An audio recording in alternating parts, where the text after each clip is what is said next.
Welcome to another edition of Pinot with Pag and Panettieri, brought to you by the folks at N-able. We discuss the critical role that MSPs play in the small business ecosystem and where your business could be heading next to succeed. Got a question for us? Post it in the comments area and we'll try to cover it in a future edition. Great to see you. How you been? Hey, Joe. Great to see you again. How are things? Listen, life is really good. No complaints. For our readers who may not have seen the coverage on ChannelE2E, you have made some executive announcements, sort of, and I won't call them changes. I'll call them sort of adding people to the roster, to your existing roster. What have you done there? Yeah, great way to say it. So mix of, I call it my quilt, mix of some old faces and new faces. We still got, Mike Cullen and Leo Sanchez and Frank Coletti driving a lot of that, but we brought in some new faces. Mike Adler. So Mike is my CTO, my CTPO actually, and he's coming over from RSA Security. One of the first things that Mike did was tap Dave McKinnon to be our CISO. Dave came from AT&T, where he built the SOC for AT&T. So these are two folks that really understand security, understand how to build a secure product, and what's going on in the channel and what's that new challenge for the SMEs and the MSPs from a security point of view. So that was great. And then we rounded up the lineup, Joe, we brought in a new CMO, Jeff Nelson, and Peter Anastas, our general counsel. And Peter, this will be Peter's fifth company as a public general counsel. So he's also done some integrations and alliances. What's new there? We continue to add additional services and deeper integration with SentinelOne and EDR. We've announced earlier in this year a couple of key integrations.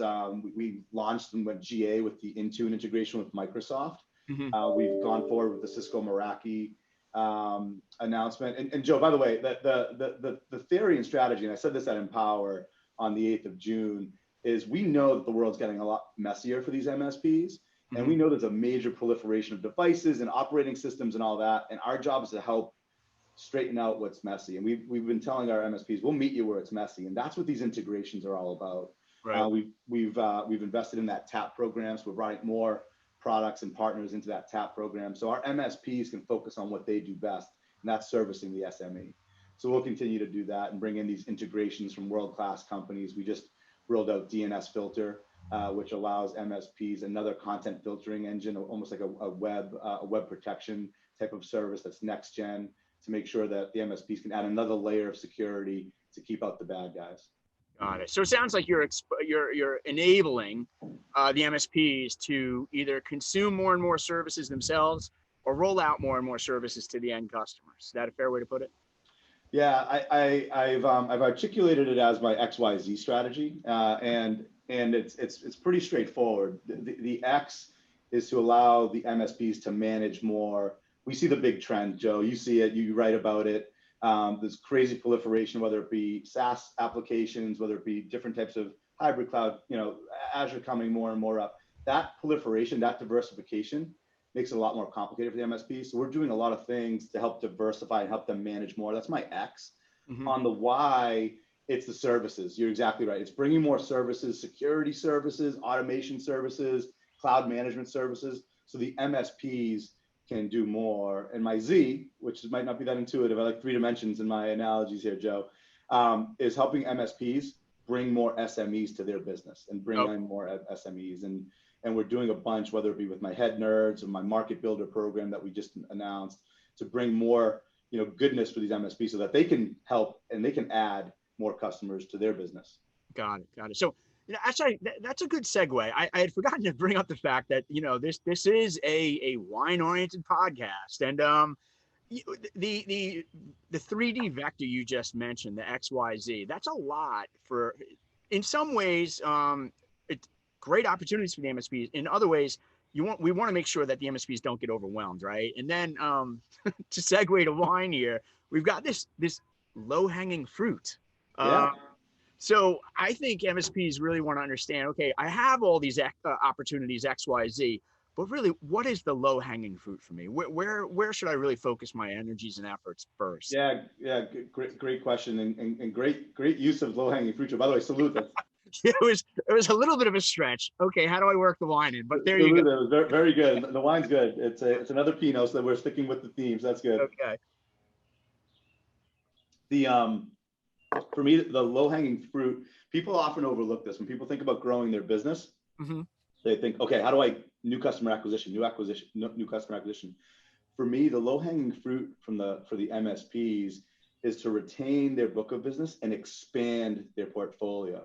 Mm-hmm. And it's the lowest hanging fruit. It's also the most profitable way that you can grow your business. Why? We all know acquiring customers are expensive, and to retain a customer is cheaper. So if you can grow your book of business and expand with that, I always think of it as a growth algorithm: new customers, retaining the customers, but then expanding within that portfolio. That's the best lowest hanging fruit for the growth algorithm. For MSPs, there's a bunch of different ways they can do that: adding data protection, adding security, adding a full suite of offerings. Because Joe, I know, the MSPs know, SMEs, our small medium enterprises, are looking for the MSP to be their trusted advisor across the entire portfolio. That's security as well. That means the entire program.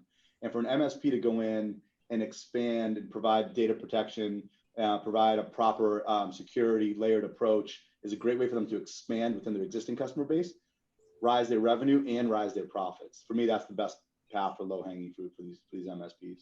Okay. All right. So as an MSP goes on that journey and pursues the low-hanging fruit and strives to grow the revenue, tell me a little bit more about how N-able, for lack of a better term, and ironically, this goes back to the start of the company. The term N-able quite literally is all about enabling MSPs, as I understand and as I recall. Yeah, it's I like to play with that, with the N-able name, and take it even one step further. Mm-hmm. Our vision is to enable the digital evolution of the small medium enterprise. That's the vision. Okay. Our mission is to empower these MSPs, and with the MSP's journey is really to continue the digital evolution for the small medium enterprise. I made some noise in the press a couple months ago by calling the phrase digital transformation stupid. Right. And it got a bunch of press, and there was the Reds and Blues on this topic. It was for and against that topic. And my point was, you're not digitally transformed. It's not a butterfly or a light switch that you wake up, and my MSPs know this. They know this. They know it's a journey, right, for these SMEs and for themselves. And our job is to help them on their evolution. And everyone's journey and everyone's evolution is different. It's different for the SMEs. It's different for the MSPs that support the SMEs. And our job is to meet them where they're at.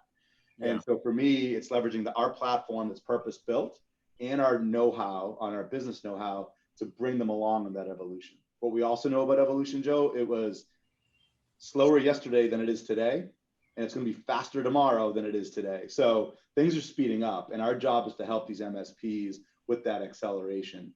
And that's on a technology point of view, a business point of view, an automation point of view. It's multifaceted. It's why I love the business, because it's not one dimensional. Like I said, it's that's multidimensional kind of angle that we try to deliver for these MSPs. Got it. Okay, so this digital evolution journey, if I'm an MSP listening to that, is N-able making any new moves in the sales or marketing areas to help empower the MSPs on that journey and accelerate that transformation? Yeah, it's a great call out. There's a couple of things we're doing. We announced at Empower this Market Builder Program.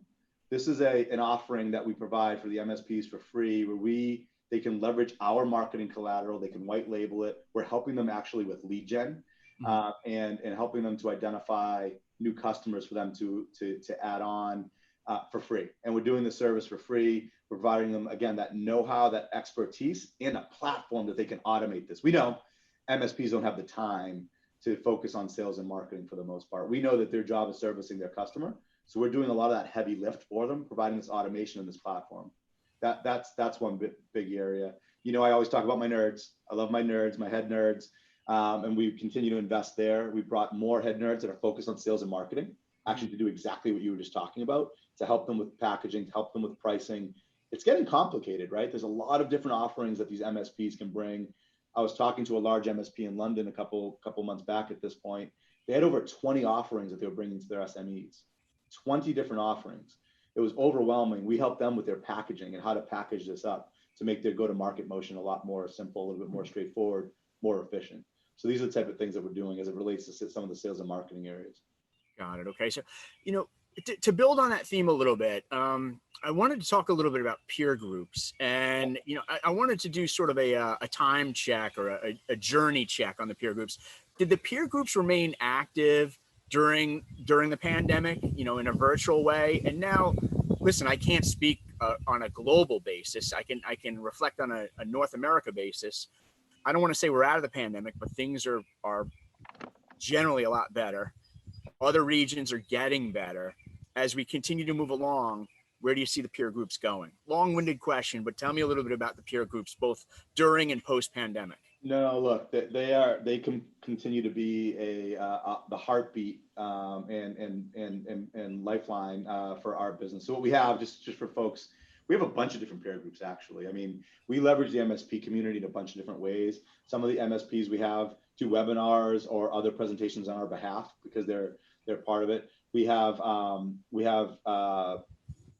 the packs. Let me make sure I get all that. We have packs and pags. I got to get the pags is like Pinot with pags. So that one I can't mess up. So we have the partner councils that are actually help us with roadmap. We'll propose and suggest challenges and technology, and they'll help us shape our technology roadmap.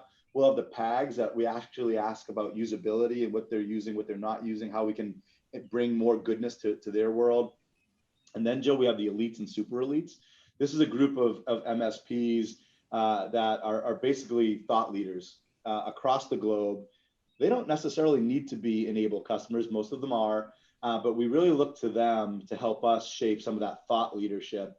And we meet with them quite regularly. David Weeks, Mike Cullen, myself, Mike Adler, part of the leadership team, and Mav Turner. They'll meet with some of these groups monthly, quarterly, and we've been doing it virtually. It's been fine, and we're looking to get together. Historically, we would fly folks around to a certain spot. We would have some good Pinot and have some good conversation. They would help shape some of the challenges. They really focus on what are the challenges that they're facing today. What are the challenges that they foresee in the future? And what can we do to help them become a better MSP, a better employer, and a better provider to their SMEs? It's great. It's the only way that we can do business because we're not living in their world every day, engaging with the SME. That's what the MSP's job is. And so to get that forum, to get that touch point is critical for us. Got it. Yeah. The other interesting thing with peer groups is very often M&A conversations percolate or begin there or get solidified there. And it could be M&A conversations between the MSPs, or it may even be the MSPs mentioning various small startup tool vendors that may be of interest to, build out a platform, et cetera. Do you think that M&A trend is going to continue on? I'll say strong, and I mean strong by a lot of activity. I'm not saying all M&A is good or bad. I'm just saying it's a lot of activity right now. Yeah. Continuing on? Yeah, and let me be specific. As it relates to M&A for the MSPs themselves, I actually think it's going to heat up, Joe. I spoke to a large MSP earlier last week, and they were planning on doubling their size of the business. And this is a pretty substantial MSP, hundreds of millions of dollars in revenue, frankly. And we talked about their growth strategy. It was rooted in M&A. And what was a good takeaway for me from that conversation is the way that they're thinking about their targets, right? If you're an MSP and you're looking to be acquired, you need to make sure that you're really rolling forward a complete suite of managed services.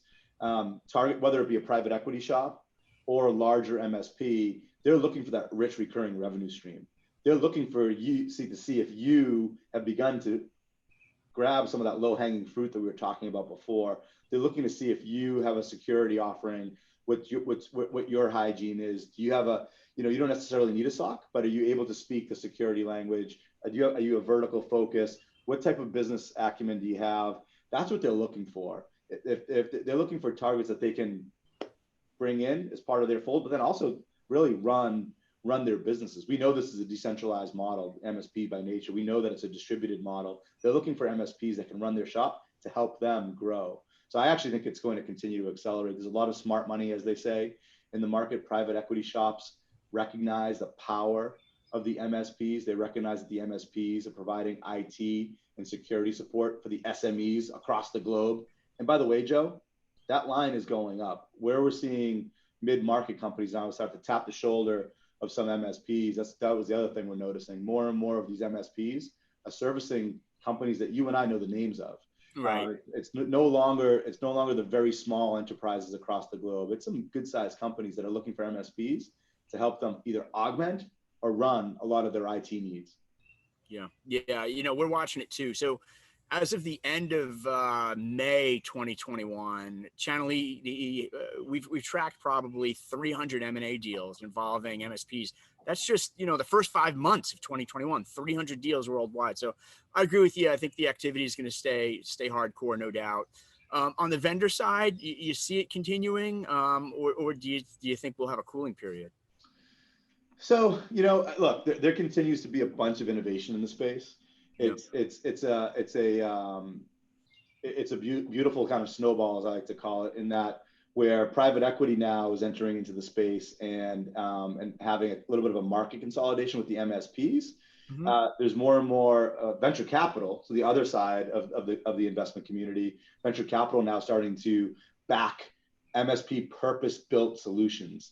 And that's not going to say it's brand new, but there's definitely a trend that we're seeing where more and more technology companies are popping up solely with the charter to deliver services for MSPs. We know it, my MSPs know it, the community knows it. It's a different need, and you need to be purpose-built right from day one on how you're architected, the way that you go to market, the way you service these MSPs. So we're starting to see some more startups, which is good. It's great for the community. It's great for us. It's great for the ecosystem. It's great for our MSP partners. The more technology that we can have in the space, the better. It makes their lives more efficient. It helps them grow their business. It helps with that low-hanging fruit that we talked about. So we're seeing more VC money coming in. That's more for that purpose-built technology. And why not? It's a growing market. It's a strong market, and it's one that's definitely here to stay.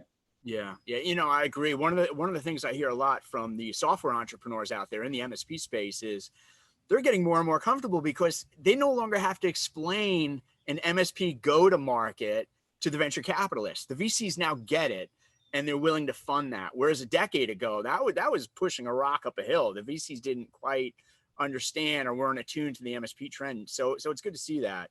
Now, I want to transition to your software portfolio. As you think about software for MSPs, do you think product first or platform first, or is it sort of those two themes together so that individual capabilities continue to you continue to innovate on the individual product front, but also innovate across the platform? Yeah. How do you do it? Great question. It starts with the need. So it always starts with the need, whether it be a challenge that's in front of the SME or the need and the challenge from the MSP, and then we look to figure the best path, right? And so a lot of times we'll build the technology ourselves. Sometimes in the case of like a SentinelOne, we'll partner. But that's a good use case. We're always thinking platform first. If we can bring a solution that solves a need for the MSP, why? Because we believe that if it's in a central dashboard, that's N-tier, multi-tenanted as our architecture is, it allows the MSP to basically do one-stop shopping. We can create the roles and automations. The power of the N-central RM platform is you can write these policies and deploy to one or to many. So when someone's rolling out, whether it be AV or our backup offering or EDR, they can roll that out for one user in the platform or across all of the users. And if you did that as a point solution, you lose that efficiency. So the power of the platform, it's a multiplier effect, Joe. We have all these great services plugged into the platform. Now, an MSP can focus on a particular solution, that's fine. But if they really want to use that multiplier effect, gain that efficiency, it's through the power of the platform. That's where a lot of my incremental investment's going, by the way. One of the reasons for the spin really is for us to take a step back and increase our investment in the business. And one of the top 3 areas that we're investing in is actually exactly what you just said, in that platform. So we can bring these services, plug them in, making sure that the data is there, that the UI is there, that there's a single sign-on. So there's, again, that efficiency play, that reporting is there, and they can really harness the power of that platform. That's where they gain the efficiencies. And that way they can set a policy and run it across their entire estate. Got it. Okay.